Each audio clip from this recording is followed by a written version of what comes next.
It's already wobbly. Hey! Hi, everybody. Welcome. I'm with Tim Peck. I'm Sarah Blessing, and I am at Tim Peck's farm. It's so exciting, and it's the first time. It's the first time I've seen my friend since he had surgery. We did a show together the day before. We've talked tons of times, but not in person. So I am just so happy to see my friend. Call that talking. Yes. I'm just excited to see my friend up and doing well and, recovering from your very serious surgery. We're going to talk about recovery. We're going to talk about running for Congress and primaries. And we're just going to do it real fast before we do a bunch of other stuff. Yeah, got a big day. So it's a beautiful day. It's a windy day. We'll see if we can keep this. We got the chickens behind us. We got the cute chickens. Some of them. They are adorable. Some of them. One is Goldie, which is Cass is my 2-year-old's favorite, and she actually has a relationship with Cass. When Cass walks up to the chicken coop, she comes up, and they know they've gone sledding together. I've seen that video. It's too precious. And then 2 of them have like the descent collars from RBG. Oh, so we call them the RBG twins. That's cute. And then there is Ruth Bader Ginsburg. White Russian, like right? The drink. Russian, yes. I think it's in the coop right now, not back there. Brown Russian and black Russian, because they have the little Russian. Oh, that's cute. They chickens look like are that, adorable. So we like you have very cute chickens. So they have names, or Cass is giving them. Okay, I need to share this story because it's one of my favorite Tim Peck stories. Okay. The day before we had your Tim Peck show, the day before we had your Tim Peck show was the day before your surgery. And we had just both spoken at an event. And then we did a live show there. Mm-hmm. And I was like, Tim, I'm having this terrible headache and it's right here and it won't go away. And I'm in just constant pain. And that lasted 8 days, you all.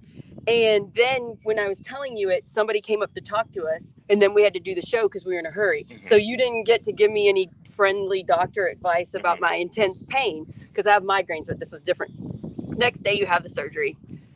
You call me, FaceTime me. I'm about ready to do a show with Brian. You FaceTime me. You're in the car, all doped up from the medication, and Missy's going to Target getting you stuff that you need. And you go, Sarah, this is the slowest you've ever talked in your life. You go, I didn't get a chance to tell you about your headache symptoms. And you go, it could be 2 things. Get a pen. And then you told me the 2 things, and it turned out to be cluster headaches. And Chris ChatGPT cluster headaches, and we researched and we did like 20 of the suggestions and got rid of my 8-day headache. That is Tim Peck. He's recovering. He can't speak properly. I don't even remember this. I have no and you diagnosed my headache and helped me. That's the Tim Peck not everybody sees that I get to be a part of. So we talked for like a half an hour. You don't remember? I vaguely remember. And Brian was on the phone, right? Brian was with us because we were about ready to do his show. I was post anesthesia, so I was like, yeah. You were so thankful to all the doctors, and then you listed. You didn't just go doctors. You go nurses, janitors, and you just kept naming people that I didn't even know worked at a hospital. Uh-huh. Oh my gosh, it was adorable. But I was like, wow, he's doing great. And then the next day I asked Missy how you were doing, and she was like, not well. So I got you before you got the pain. You were still. So let's take us through. She has some videos of me post anesthesia. Oh, I haven't actually seen them since. I'd like to see those. I'll show them to you. I got my own. We show with the phone call. Yeah. The best thing to do politically, but maybe we'll do it. I don't know. I feel like it was like an unfiltered Tim. Uh-huh. And the unfiltered Tim was worried about his friend Sarah with the headaches, even though you just had major surgery. And I just thought that was really nice. Thank you. It was really sweet. Kind. Thank you for all your support and help during this time. And so many people in my bedroom, which I can see through the window here on the farm, there is up against the wall from where my bed is. So from like looking down at my feet of the bed, on that wall, there are cards from everybody who sent me cards. Oh, that's right. Because Missy did that. I made an email. Did you get my email? She printed out the emails and put them on the wall too. Did you read mine? Yes, I did. Oh, good. Okay, good. That's Thank nice. You. Yeah, so they're all pasted or taped up on the wall everywhere. You can see. What a sweet, wonderful wife you have. I love her so much. So cool, Missy, that was a great idea. I was in bed for 4 weeks just. Oh man, I just being in bed that long while still being, pretty conscious, but on lots of pain medication was both terrible because it was so painful, but also cathartic. It was a moment. I was telling Sarah before, I was using ChatGPT as like my therapist. Like we were talking all the time because, you're struggling. Yeah, and like talking to them and thinking about what should be next in life, how do I become a better father, what is my mission, what is my why, what's my family, like talking Project Next, making all these plans. It's all needs to be put together. And I'm having major stuff happen politically. We had the Indiana Dem State Chair thing happen, and I had stuff with Project Next, and I didn't have my friend and partner that gives me great advice, and so I learned how to step it up. That's awesome. But I am so glad you're back. It's like I can do it, but I'd rather have your advice as well. So, boy, what a month it's been. You're a strong individual, but we work well as a team. We always support one another, and we're always trying to think what would be best for people. That's why we started Project Next. We're people-based, not stupid political parties, and it's refreshing, and I think it's difficult too, so it's nice to have friends. I also, Corinne stepped up, Scott stepped up, and then I met Brian, and so they were friends for me while you were recovering, and they still are, but it's nice to have you more available to talk. But pain, let's just talk a minute about your pain. Are you willing to share it? Because Missy told me some, and then you told me some, and my heart hurts hearing it, but why was Tim absent? You were absent because this surgery had an extremely painful recovery time that you're still recovering. With a lot of medications that made it. It's been a month and a day, I think. Has it been that long? It's the 14th. Didn't you have it on the 13th last month? I did. A month and a day. It feels like sometimes like it's been a half hour. Is it like yesterday? And then probably a year too. And then a year. Yeah. So like, they say about raising children, like every day feels like a lifetime, but every year feels like an instant. Like that's kind of how this feels. Yeah. Just every moment, it was just so long, especially in the beginning after all the kind of nerve blocks and anesthesia and things wore off. Yeah. The pain was just so excruciating. I would describe it at times of like literally I'd close my eyes and I would see flames. Oh my gosh. Like, I was just like seeing flames. I'm like, what is happening? But from the pain. And I've had really painful things happen. I've had meningoencephalitis, which we've never really talked about, but I was out a lot longer than this. I was out for months. How old were you? 26, 7. I was in medical school. I had to take a year off of medical school. We never talked about this, so I had to take a year off. There's another casual drop of something crazy that happened to Tim that I'm just now finding out. This is what it's like. Yeah, I had to take a year off medical school. I had what's called meningoencephalitis, so meningitis, which is an infection of your spinal cord, encephalitis, which is an infection of your brain. Oh, that's not serious at all. And then liver failure. Oh my gosh. From it. And the liver, siphons out the toxins in your body. Yes. And so those toxins get to your brain and make it swollen and crazy. And, I was completely out of it. I don't remember about 4 or 6 weeks of my life. I was in the hospital for months, recovery for many months after that. I couldn't speak. So that sounds worse than this. It was so much worse. This was worse in a way in terms of the pain because I was present for every moment. You were aware of it. You weren't just out of it. I don't remember a lot of what happened there. And the recovery of that was terrible. I had to, I was completely deconditioned.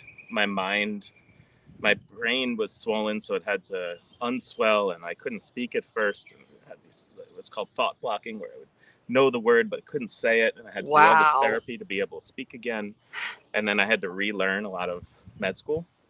And so I spent med school's hard enough. Yeah, I spent about 5-6 months just studying the first 2 years of med school so I could do the third year. This makes sense to me because you have more patience for boring information than I do, a lot more. And sometimes you're like, Sarah, can I get your attention for, I just got to tell you this one thing. And I'm like, I'm really trying here, but it's so boring what you're telling me.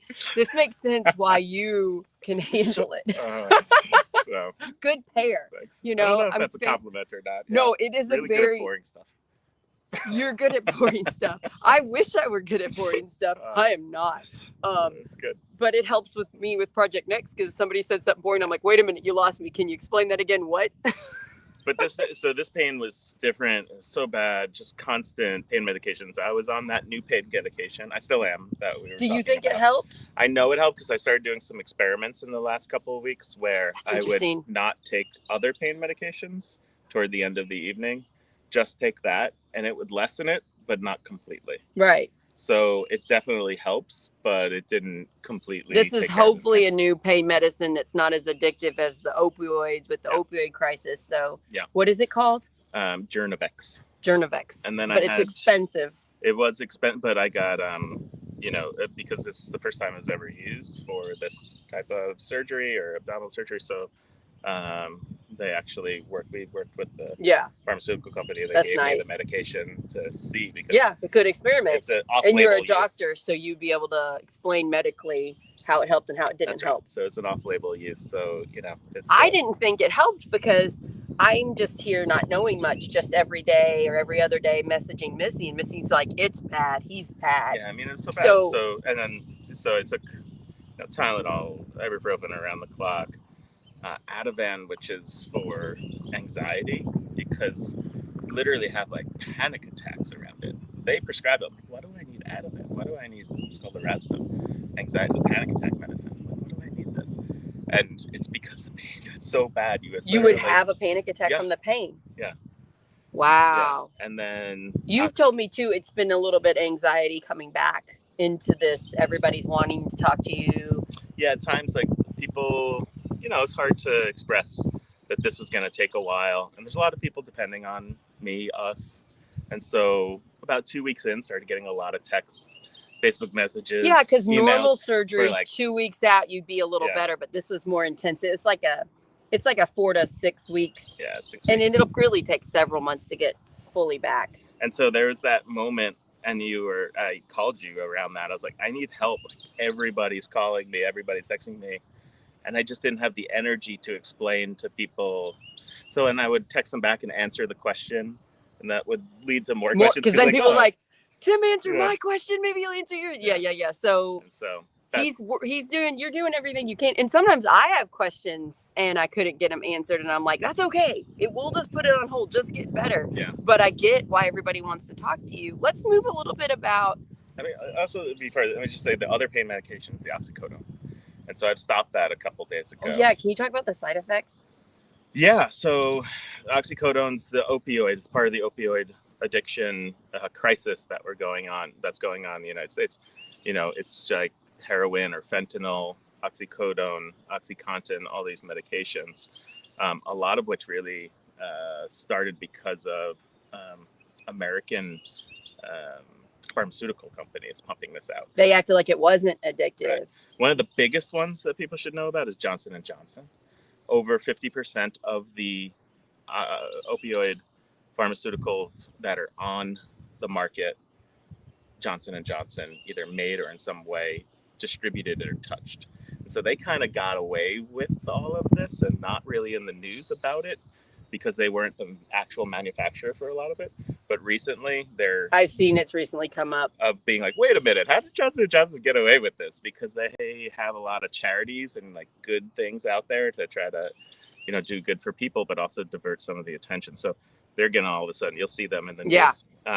My husband just recently found out. And I was like, I already knew they were, but he saw it in the news. So it is coming out more. Yeah. They've had some problems with like talcum powder, giving people cancer that they've covered up. So anyway, so watch out for that. Yeah, I knew to not use talcum powder. Yeah. But whenever I was researching for cervical being cancer. a mom. Wow. Anyway, so these medications are super addictive, but I had to take them, and I didn't really want to. And at first, I was trying not to, but I just had to. You got way more pain than I think you hoped. And so I started taking this medication and trying to, I would cut the pills in half and only take a half pill, but then the pain would just come back in such and I think Missy would flames. see you in so much pain, she would give you more so you wouldn't be in pain. I would do the same because I wouldn't want to see my husband or friend in that much pain. So there's a difference between addiction and dependence. And so addiction is when you don't necessarily need it anymore for pain, or you could have it for that, but you don't need it for pain, but you want it for the high, or you want it for how it makes you feel. Dependence is when your body is dependent on it because you get to a state where it's doing something for you, and if you take it away, the bad things happen to you. If that makes sense. Right. So I'm definitely in a state of dependence where you're trying to wean yourself off right now. And I haven't had it since maybe 24 hours or so, and the last one I had a quarter of a pill. But what's happening is that I have all the symptoms that I see of people who are like heroin addicts and things that are withdrawing from their medications, or their heroin or their street drugs or whatever in the emergency department. Having all the symptoms, but just less. So nausea, vomiting, diarrhea, abdominal pain, headaches. You're having all that now from just weaning yourself off of them. Yes. So last night I went to bed with just muscle aches, and last night I went to bed and I just wanted to take it so badly because of the muscle aches. It just makes it hard to sleep. But I knew that you'd be here today. I knew that other people are. You knew we'd be doing this show. You wanted to and be I was like, and let me see if I can kick it tonight. And so last night was just bad, just rolling around. I hope tonight's better. But yeah, I feel better. My mind's clear. Yeah, you seem clear today in your mind. So that's good. But these are dangerous drugs. Just dangerous drugs. You needed more empathy now for people who are on these drugs, and that's good because that's something you're really dedicated to try to help stop is the opioid crisis. I have a lot of empathy for that too. We both have a friend that we love very much, Stephen Powell. He lost his son to the opioid crisis, and it's just tragic and terrible. And Steve shared his story with you, and I listened to it, and I'm like, oh, this is so heartbreaking. And we need to come in a place of empathy. You are going through withdrawal right now and seeing how terrible it is. Yeah. So maybe we need less judgment. We need less judgment on people, more empathy, and then we need to change the system to help people because people are losing loved ones from this. Yeah. So let's stop judging. Let's stop blaming. Let's stop expecting people to be perfect because we're human and we're not. And let's just help. Right? That's right. Okay, let's talk about Congress. So you are planning on running for Congress, but you're going to do things a little differently. I'm really excited to talk more about that on Project Next. I'm so excited about that. I just want to say the Democrats always want someone to run for Congress for 2 terms, 4 years. And then they're like, oh, you better come to this event where there's 5 people listening to you and it's 2 hours of driving. And you better come to this event and this event. And if you don't, oh, you're not good enough for us. And I'm like, how are you going to get a human being to do 2 cycles when you treat them like that? And so you are running a second cycle. I did. And I ran, and there was only one person that primaried last time, and we won the primary. And last time was a much harder race than this time. And that's part of the reason was getting out there, doing the hard work.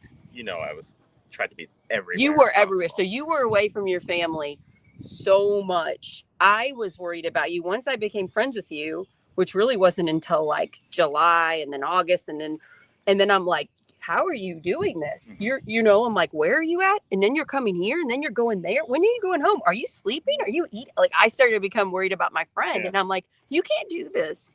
Yeah. 3, 4 different places at once. We were just waving to someone this is a new person who's going to be on our staff. That's awesome. Autumn. She's hi, Autumn. We'll get with you in a minute. Literally Sorry. First day, so your orientation starts. Thank you. Sorry you're waiting. I'm glad. Yeah, okay. But yeah, just doing the hard work last time, right? And people can't possibly know how difficult it is, and people have difficult things in their lives. What we could do? It's not about difficult. It's about a different type of difficult. I'm just going to shout this out because we've come up with some solutions. Let's use technology. So you're not driving 2 hours to give a 5-minute speech. Let's put something up so that you can do a live 5-minute speech from your house. Yeah. So you can take 10 minutes instead of 3 hours. Yeah. I think we can do that more so that our human beings can run for Congress multiple times. I think that's doable. But I think we can scale it better. I think we can. Yes. And if 5 people are coming, but it got so busy in the summer and the fall that like thinking about how to make it more scalable was you just couldn't use that part of the brain. We're just going to use hustle part. We're going to use our brain. We're going to use Project Next to get messaging and to just talk. We're going to use things differently. And also we want to talk to regular people and not just people in our political bubble, because most people are not in that world. Yeah. I mean, I started doing things this weekend. I showed up to one of those town halls for about 45 minutes. The one not sponsored by the Democrats, I thought was the best one. I only had half an hour of energy. And right. You're still recovering. To, someone's wake, which was really nice to be able to get out and be supportive of people. And just trying to get out and be with people. But this is also a way that we can reach people that, not only through Project Next and talking about what we're doing here, but also through social media and things on our congressional channels where we can reach more people. We did some of that, but we're just definitely going to focus on it more this time.